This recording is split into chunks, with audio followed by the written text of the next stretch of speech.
Hey guys, welcome to another installment of Kavalden's Comic Reviews. Tonight I've only got two comics again.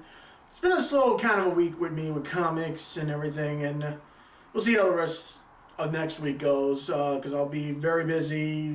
I'll try to get the review in as fast as I can.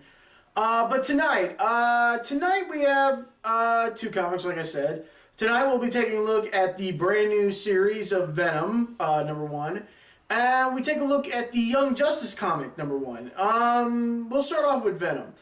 A lot of people aren't too crazy about Flash Thompson now being the new Venom, but I like the new look of Venom, mostly like a military sort of style or a nice little combatic sort of way, especially with the few upgrades that the military have put into it. As for me, with Flash being the new Venom, well, I'm kind of old school Venom with me. I mean, frankly, I miss Eddie Brock. I miss the Venom symbiote being with him, but, now Eddie's being anti-Venom. I haven't kept track on that, so I don't know how he's doing with that. But, like I said, I'm kind of old school Venom.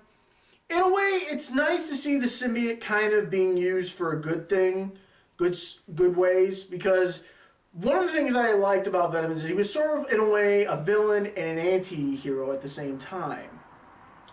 So, because one of the things that Eddie and the symbiote did was it did prefer to protect innocent people, but it also knew that it would have to kill people if it wanted to get Spider-Man. So that's one of my things is that the last time the symbiote was used as a government agent to kill and be used on missions, it didn't exactly work out too well. We all remember that one, and God knows I did. It just seemed like one big disaster after another. But Flash now being the new Venom. In my way, Flash is living out his dream.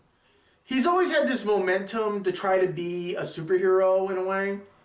And he's finally getting to live out his dream on this part.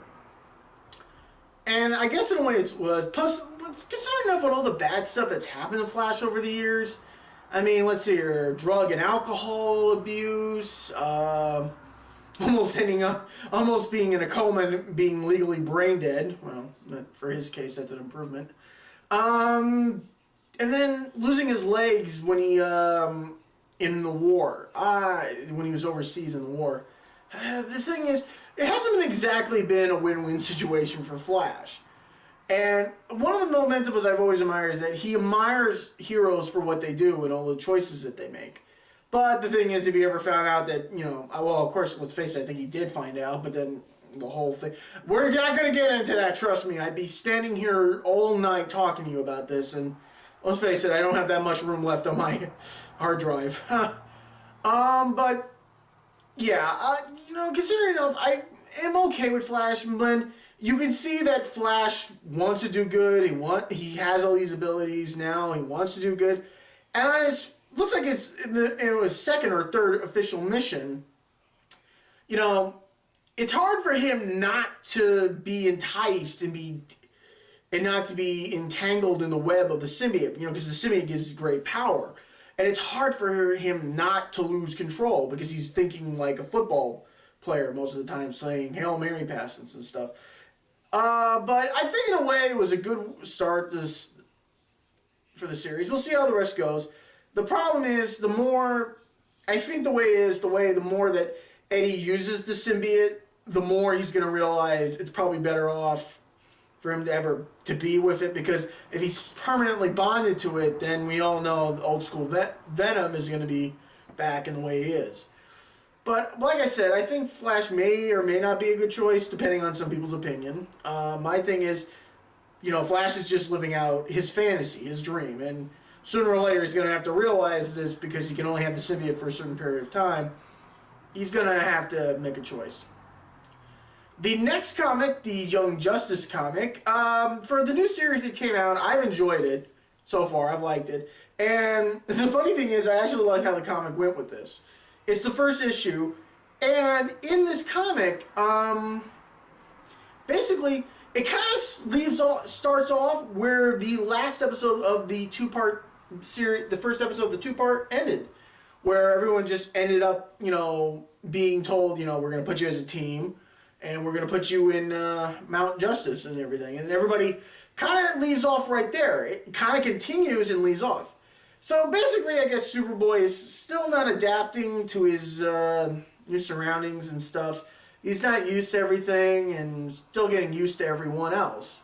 So I guess finding out that, you know, being left, since he's got nowhere to live except in the mountain, basically he starts, you know, trying to adapt, and it's hard. Sooner or later he runs into somebody, but it seems like it's a little weird, but it seems like it's a flashback almost for him. But I will say this, the first villain I think Superboy is going to be facing is one of my favorites in the DC universe. And as well, I hope will one day make an appearance in the actual cartoon. Because I actually kind of like the look, the new look they gave him in this. Because, of course, everyone's going to have a new look, it's a new series and stuff. I like the look that they gave this character. I'm not going to spoil it. You know, you should read it. It's a nice little start off. And if you're a fan of this character, like most people I know, I like the look. You know, it's a nice idea. It's a nice look. I'm not too crazy about the Justin Bieber hair, but, you know, I do like the look. It's a lot better than most of the others I've seen, mostly. But, like I said, I'm still not too crazy about the Justin Bieber hair. But I hope it's going to work out, and I might keep this series going along. So that's basically it for tonight. Like I said, it's kind of short. Hopefully, I was going to do a review of Uncanny X-Men, Uncanny X-Force, the Apocalypse solution. But basically someone said to me when I was at the store, because it was gone, and I asked for it to pre-order it. But they told me, it's just basically issues 1 through 4 all over again. So I said, okay, why review something I already have that I've already technically done before? So it'd be kind of pointless. So if you haven't picked that up, that's a good way to get started into the Uncanny X-Force series, because I really like this series. But I probably saved myself $5 on that, because it was a pretty $5 to get this book.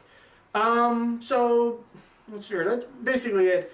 The only thing I have to say is this review is happening on the exact same day that the tragedy in Japan with the earthquake and the tsunami hit. Only thing I can say is, guys, I don't have a website to tell you to go to give or help out, but you know, there are numerous websites like the Red Cross. Only thing I can say is do what you can to help out, donate as much, because honestly enough, that has got to be the worst disaster I have seen in a long time. I mean, that comes almost... I've seen some disasters in my time, but this one takes the cake. This was bad. This was a really bad one. I shouldn't say make fun, but you know, this was a really bad disaster. I mean, to be hit with an earthquake and a tsunami at the same time. So please go out and try to do what you can to help, to donate. Would be great. I wish I had a website to give you, but I'm just saying this out of my own heart. Please help. I'm probably going to go on after this and log on to the Red Cross and see what I can do to help, because this was a tragedy in a way, to be hit with both those devastating forces of nature at the same time, and it's bad. And then this was a big one, I have to say. So please help. So that's it for tonight. Thank you for watching, and please help out as much as you can. Thank you.